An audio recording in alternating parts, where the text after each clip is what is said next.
The defensive backs for the Cowboys absolutely dominate in the second padded practice of the year. What does that mean going forward? All that and more this episode of Locked On Cowboys Podcast. You are Locked On Cowboys, your daily Dallas Cowboys podcast. Part of the Locked On Podcast Network, your team every day. Locked on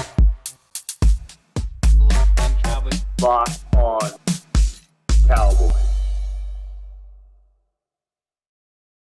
Welcome back to the Locked On Cowboys podcast, part of the Locked On Podcast Network, your team every day. We'd like to thank you for making us your first listen of the day. I am your host, Marcus Mosher. You can follow me on Twitter at Marcus_Mosher. Joining me today, as always, is Landon McCool out in Oxnard, California. Follow him on Twitter at McCoolBCB. Landon, how was practice today? Today was actually, I have to say, one of my favorite practices I think I've ever been to, honestly. The weather was killer. The practice was very spirited on both sides. Both sides seem very capable. I'm super excited to dive into it. Yeah, we've got a bunch of comments already on YouTube. This is fantastic. We're trying to do some live shows for you after practice. We got one. If you listened to our earlier episode, you'll understand this reference. But Derek wants to make sure that you're not too stinky. Oh, you know what? I came back and the water was on, so it actually worked out. So yeah, it's a Cowboys camp miracle. It's just the benefit of listening to the earlier podcast. Now you know what we're talking about. Let's talk about the defensive backs, because by all accounts, it seems like they kind of won the day. What did you see from them in practice? Yeah, well, first of all, I think the headliner here is that Trevon Diggs made his way back into team drills and was part of it. And I think he had a heavy hand in what we saw, especially at the end of practice. I will say that they started the practice out with a mojo moment and near the goal line. And they did a series of best of five series against first offense against first defense. And first offense won all 5 reps. Really? Like basically first offense ran away with it. There was a miscommunication on a touchdown early, but they on defense. Otherwise, the offense basically horsewhipped the defense in the mojo moment in the series of 5, winning 5-0. But then they kind of split up. They went to do offensive line, defensive line groups. Then when they came back and they started doing the 11 on 11s, they were doing kind of scenario stuff. At that point, the defensive backfield just basically took over. And I was telling Marcus before the show, the best case scenario, the best kind of rep you can get when you're watching your team's offense go against your team's defense is a highly contested reception that the quarterback somehow miraculously fitted in, right? Because you get the best of really tight coverage and then your quarterback's still finding a way. There was a ton of that in this afternoon's practice, and a lot of just situations where Dak had nowhere to go at all and basically ended up just tucking it and running. But then even on the completions that he was able to make, it was incredibly tight coverage all day.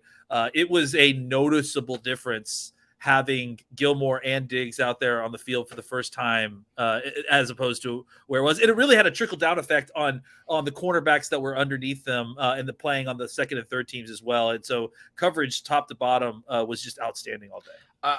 I want to talk about the play that Diggs made against, I believe it was Cavante Turpin it was basically right at the pylon. Yeah. I mean, we know how quick and fast Turpin is, but somehow Diggs was able to recognize the route, beat Turpin to the spot, and get a hand on the ball.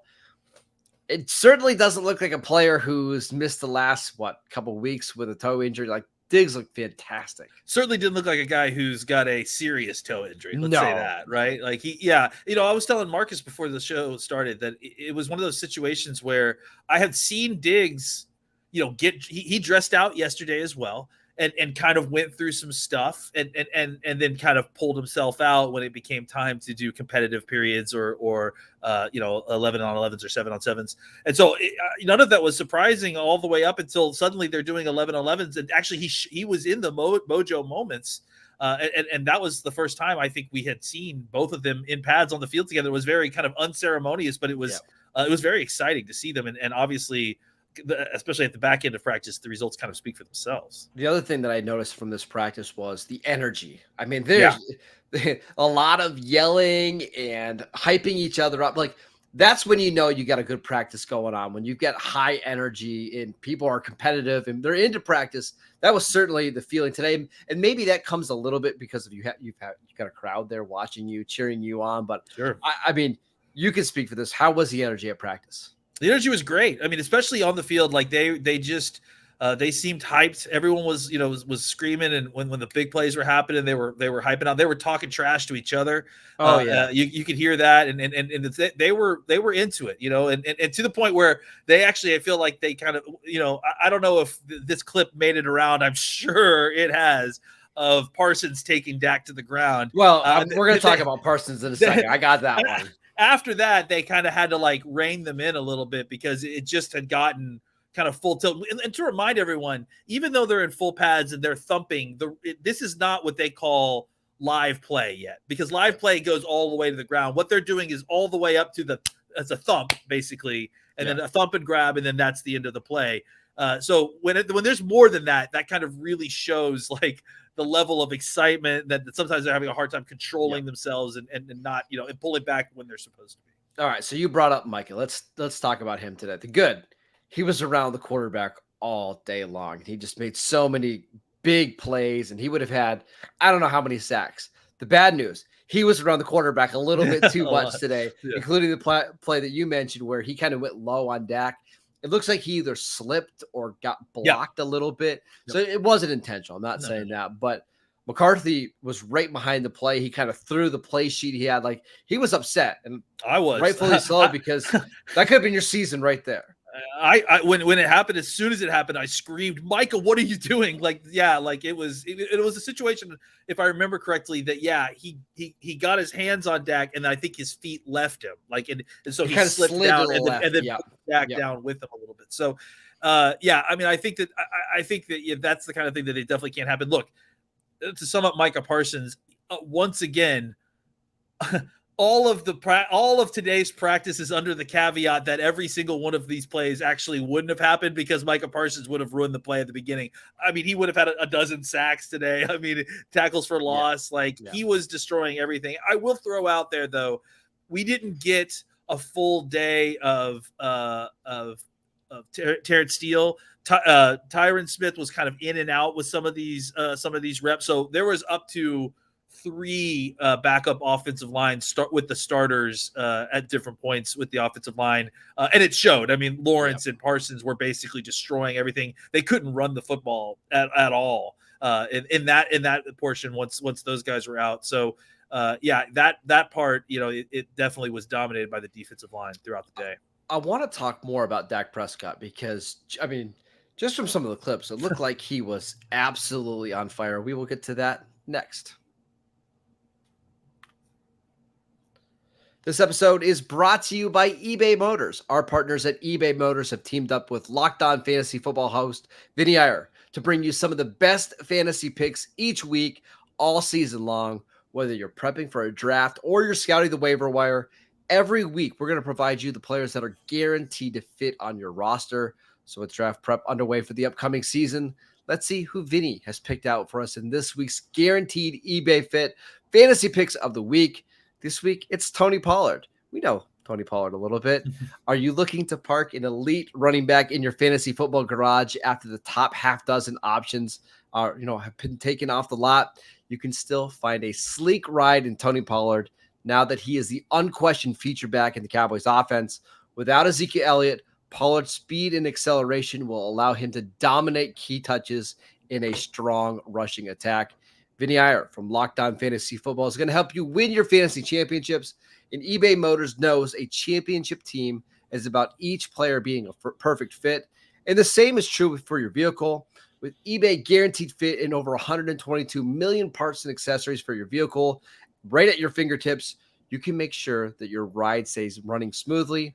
Air filters, brakes, batteries, tail lights, alternators, struts, you name it, eBay Motors has it. And they'll make sure it's the right fit for your car because eBay Guaranteed Fit helps you understand exactly what part you need for your vehicle the first time. So go forth, switch gears, crank the AC, and say goodbye to sweating if your ride needs a little fixing up, because now you know you'll always be set up for success from the get-go. With eBay Guaranteed Fit, everything your vehicle is calling for is just a click away. For the parts and accessories that fit your vehicle, just look for the green check. Get the right parts, the right fit, and the right prices at ebaymotors.com. and let's ride. eBay Guaranteed Fit only available to U.S. customers. Eligible items only. Exclusions apply. Welcome back to the Locked On Cowboys podcast. We want to thank you for making us your first listen every day. Every day, we just have one show tomorrow. No practice for the Cowboys, but make sure you tune in for that tomorrow, breaking down everything that we saw from practice.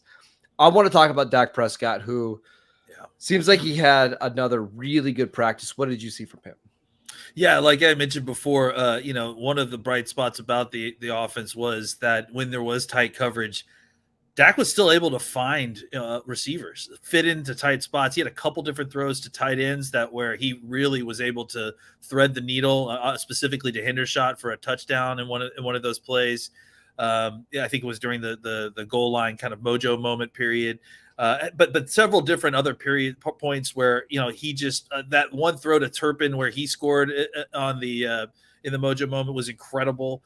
Just in some rollouts on the move from the pocket, just had some really, really nice throws throughout the day and just kind of showing the comfort level that he has in the offense, which is just exciting because, you just never know, even though it wasn't a lot of change, you just never know how comfortable he's going to be in operating. He was just on point. He was just so clearly comfortable with what was happening. And understood how to execute the play. There was the first throw I think that they made in the mojo moment was a touchdown where they ran a rub route to Ferguson, and he caught it in the corner of the end zone and just played it perfectly to move the safety with his eyes and got the ball out. So it really had a fantastic day. And despite kind of at different points being under quite a bit of duress, was able to kind of throw the football around. They even also had a kind of a zone read play. And I think we've seen the one too. It's like a split zone read play where they fake the handoff and Dak ran it in with the tight end coming across the formation and serving as a lead blocker out on the sweep aspect. So lots of really good stuff with Dak, and he was really throwing the ball well today. He's not second guessing anything. Like, it's just clear that he feels so comfortable in this offense because I think CeeDee Lamb kind of spilled the beans a little bit. Like, this is his offense, right? Yeah. Like, yes, Mike McCarthy is calling plays, but it's really an offense that's designed around Dak to help him feel comfortable and, basically do everything that he wants to do at a high level. And it just feels so perfect. And I want to bring up this name again. Brandon Cooks had another really good day. And it's so clear that these two are perfect for each other. And I can't wait to see it in the season. Well, I think the aspect that's really exciting for me that, I guess I realized, but didn't consciously bring it into my mind at how it would help with the Cowboys of Cooks' game that's so special is obviously we've seen the deep threat stuff, and that's what we expected. That's what we're paying him for. But there's other stuff where he's running short routes, getting the ball, and just creating yak because he's not even just quick. He accelerates really well. He's shifty, so he gets the ball and he turns the ball upfield, and suddenly he's gone down the sideline. So. That aspect, I think, is one thing that we may have underrated a little bit. That he's gonna bring to the team as well. I got to throw in a couple other names too, just because we're here, we're talking about them. I thought that Turpin. I thought after watching Turpin today, like I'm fairly convinced that he's made the team. I just think that really, because I think before they wanted him on the team anyways because of his return ability and that sort of thing. He's so much better as a receiver than I expected him to be. Like, he's making just great hands catches. He's running great routes. He's just doing things that I wasn't sure that he was able to do it. Now we got to keep seeing it in drumbeat, right? We're going to say this all year long. It's not just one practice, not two practice, like do it for a couple of weeks. And then and to be fair, like we probably should treat him just like a rookie, right? Just, like as far as the receiving aspect and make him kind of prove it over and over again. But he's running with the ones. He's getting open against Diggs. He's getting open against Gilmore. I don't think I saw him against Gilmore, but I saw him get open against Bland. So I mean that's high quality wins that you're seeing him make, and making hands catches. Because that's the other thing you worry about these guys is that they're diminutive, they have smaller hands, smaller reach, they're not able to make kind of out of their frame catches. I've seen him make at least 3 diving or extreme reaching catches with his hands so far this camp. And to me, that convinced me that his hands are at least at a spot that he can at least give you something on the field in 2023. And to me, that's enough for him to make it as a wide receiver, which is interesting because I feel like he's wide receiver 5 and he may have better job security than the other two guys that are competing for wide receiver 4 spots. Yep. I also want to ask you about Mozzie Smith. It's another day with padded practices. We talked about all off season. When the pads come on, that's when we're going to learn about him. What did you see from Mozzie in practice number 2? I think it's where he's where we expected him to be. You know, he's still working on getting out of his stance. But his power it's unlike anything I've seen at defensive tackle on this team for a long time. I was speaking with John Owning about it last night, and you see it in some of this tape already that the kind of torque power that he has to, we talked about it yesterday, where the ability to kind of be hopped up on one foot and then suddenly plant your other foot and throw someone like Tyler Smith to the ground that's unreal human strength. And I saw it a little bit more today where, he gives up some initial ground off the snap because he's not developed as a snap coming off the snap yet. But once the play's going, he's so strong. He's walking Tyler Smith back. He's disrupting the whole play. He's separating, peeking behind, trying to see where the running back's going, and then shedding. And he's not doing it quick enough yet, but he's doing it. And I think that by the time we get through training camp, we're going to have a guy that's really, really going to be good at it. And I think one more other thing is that we saw a nice swim move from him today on Farniak for a big win, which I thought was really, really encouraging. So how long before we can expect that technique in the get off to really improve? Because I think you can make slight improvements during training camp, but is it going to be like, do we see it by the end of the year? Is it something he's going to have to work on over like next off season? What do you think? Well, I think he's gonna get it to a point where it needs to be before training camp done. I don't think he's not going to be wowing you with his get off this season. I think, but I don't think he needs to. Like, he just needs to be able to get off the snap at a reasonable time and then allow his power to do the rest. I don't think he's going to be a guy necessarily who is going to get people in bad body positions with his elite quickness, at least this season. Yeah. But he doesn't need to. He just needs to get into a gap and then use his power to bully his way through. And that's enough. And then maybe a counter to kind of, work against his, to constrain his power moves. I think that will be enough to kind of get him, especially as a run defender, going and useful on this defense. I got a question here from William. He wants to know, does Michael Parsons look noticeably bigger? I know that he talked about this offseason wanting to get up to like 255. What do you think? I think he looks the same. I think, but he's strong. he's, he might just be carrying the weight. It might just look, the same. It's we're not they're usually wearing pads and stuff like that. Honestly, the difference is like what, 7 pounds? Like I don't know that I would notice 7 pounds on Michael Parsons necessarily. I think it'd be tough. Yeah.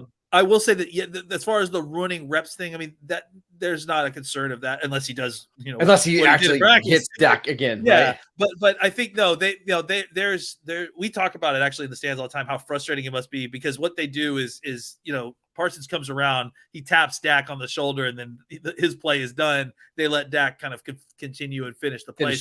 It never disrupts the snap, but it must be frustrating for Parsons to see him finish that play and then watch them finish the play and not get the kind of satisfaction of ruining. I saw a clip today where same thing happened. Micah touched Dak on the shoulder, and then Dak makes the completion and the crowd cheers, and it's like, okay, come on, guys. Like we know what's happening here. We've got some more questions I want to get to. I also want to talk about the tight ends who seem like they had a really big day. Let's get to that next.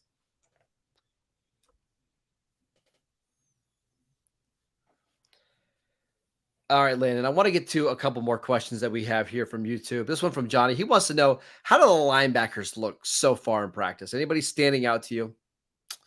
I saw a couple of good things from Overshown. I've noticed Jabril Cox a couple different times throughout the practices. I think I mentioned it yesterday, but I've thought that Leighton Vander Esch so far has had a really fantastic camp. He's just looked really good. They've been using him in different ways. I think he's been working a lot with his hand technique. So when they have those at the beginning of practice, they start out with special teams, and they break up all the roster onto different special teams groups, and then you go work on coverage or blocking or whatever your special teams unit is. And then there's obviously a collection of top end players that are on the roster that don't participate in special teams. So they kind of all do different things, right? Depending on who they are. And Leighton Vander Esch, he goes with the pass rushers with Micah Parsons, and he goes to work on hand techniques. And I think some people are interpreting that as, like Leighton he's Vander working Esch as an edge rusher. They're going to rush him more off the edge. I think that, he may blitz off the edge, and that's something that all linebackers do. But honestly, I think really what it is kind of just developing techniques for getting off blocks when he's running to the football. Yes. So there you do see some of that. But I think that so far, it's the linebackers have done a really good job because you've seen that the running game has really not gone anywhere, So I'm excited to kind of go back and look at my video tonight, and I'm sure that more people will pop out.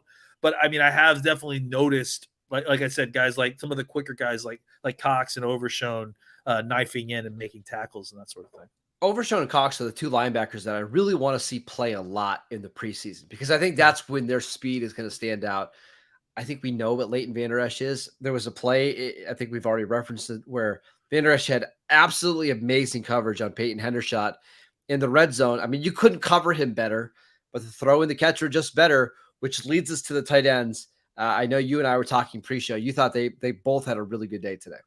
Yeah, I thought Hendershot, obviously had a couple of those kind of tight catches that with people draped on him. And then, Ferguson, again, kind of just really being a reliable target. I mean, that's what you're needing from him at this point. He's really shown something in kind of that ability to find some opening, to catch the ball despite, tight coverage. It's interesting to kind of think about what kind of tight end he's going to be, going forward. And to me, if you could find ways to kind of sneak him open and get him the ball, he's another guy that I think that we haven't had a really great yak guy at tight end. And that's what a lot of these one.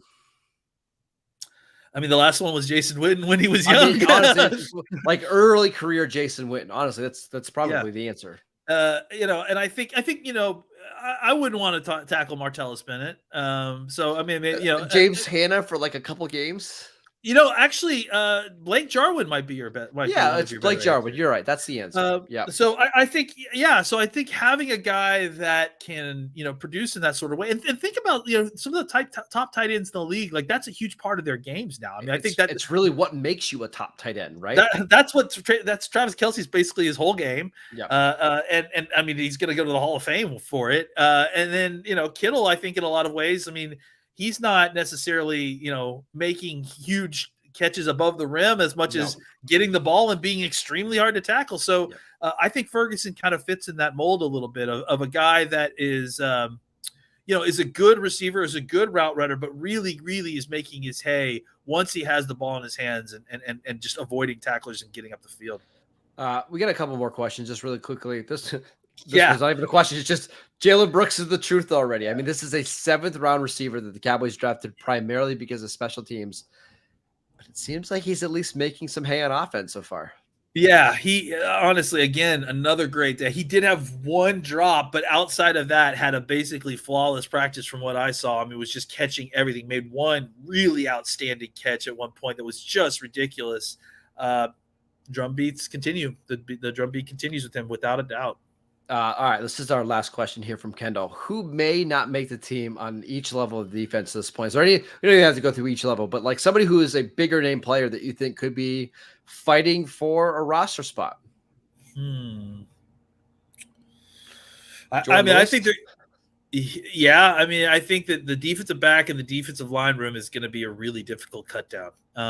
So, I mean, I think we've talked about that before. And then on offense, now especially I think we talked about it earlier, right? That Ronald Jones may have made the roster because he got suspended, because he's on the list. But I think the cut down in the running back room may be difficult too. Not so much like a top end guy, but I think a quality running back might get let go simply because there's so many of these guys. I would also mention Simi Fahoku, who seemed like he left today's practice with, I think they said a quad contusion. Quad injury. He's not going to get cut because of a little injury like that. But we've already mentioned Kevontae Turpin. You said he looks like he's wide receiver 5 on this team at least. Jalen Tolbert is having a really strong camp and a really strong offseason. Then you've got Jalen Scott, who is impressing as a 7th round pick. How many receivers do the Cowboys keep? If it's 6 or fewer, Fahoku could have a really scary couple of days leading up to cut down time. Yeah, I mean, this is his year to kind of try to make that move if he's going to, and it's going to be tough competition, as tough a competition as he's had since he's come into the league. All right, that is it for today's show. We want to thank you for making Locked On Cowboys your first listen every day. Again, every day we're going to have just one show tomorrow. We're going to talk more about some notes Landon had from practice. He's going to go watch all of his film that he recorded. So make sure you tune in tomorrow for some more nuggets from Cowboys practice. Make sure that you're subscribed to the Locked On Cowboys podcast on YouTube. We do shows every single day over there. We're also free and available on all podcast platforms. So check us out there. Follow Landon on Twitter at McCoolBCB. I'm at Marcus_Mosher. And we'll see you guys next time.